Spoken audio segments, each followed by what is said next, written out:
Ya, nampak.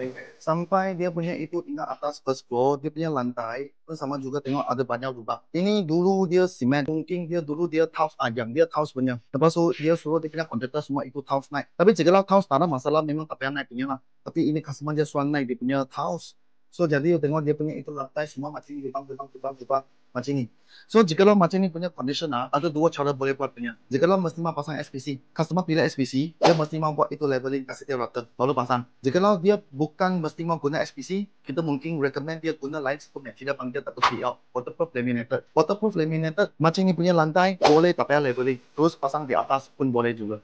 So you tengok dia sini ada satu bilik besar, kecil punya living hall dan itu dua bilik kecil punya. So sini dia ada extend bunyi lah, ini rumah. Okay, kunci you tengok satu. Nampak? Sekarang you tengok dia lantai macam ni tengok rata mah. Tapi dia sampai sini punya masa, dia extend punya. Jadi you tengok dia punya lantai dengan ini lantai satu tinggi satu rendah punya. Okay? So macam ini punya condition kita pun akan recommend kasih customer suruh kontraktor dia. Kasih dia pukul level sama juga satu tinggi. Jangan satu tinggi satu rendah.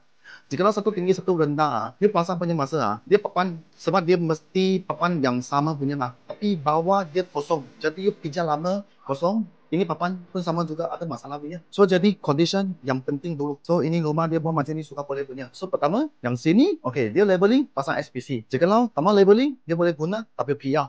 So macam ni pasang pun okay. So sekarang dia tengah buat apa ini handsome boy lah. Okay, handsome boy dia sekarang dia tengah angkat itu square feet. Dulu mungkin mau guna itu ruler betul. Ruler banyak panjang masa sekarang tengok macam ini saja. Tik tik sudah tahu dia satu square feet ada berapa. So mungkin ukur satu rumah guna berapa lama masa? Berapa lama masa? 15 menit boleh satu rumah. 10 menit, 10 sampai 15 menit boleh tingkat atas dengan bawah sekali angkat itu square feet. So banyak sangat sekarang. Handsome boy. Halo sekejap.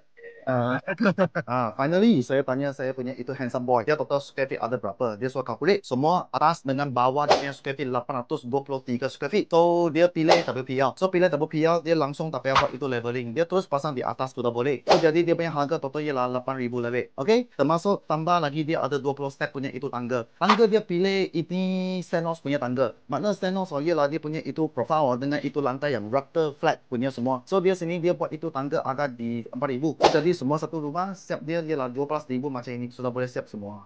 Every step, everywhere.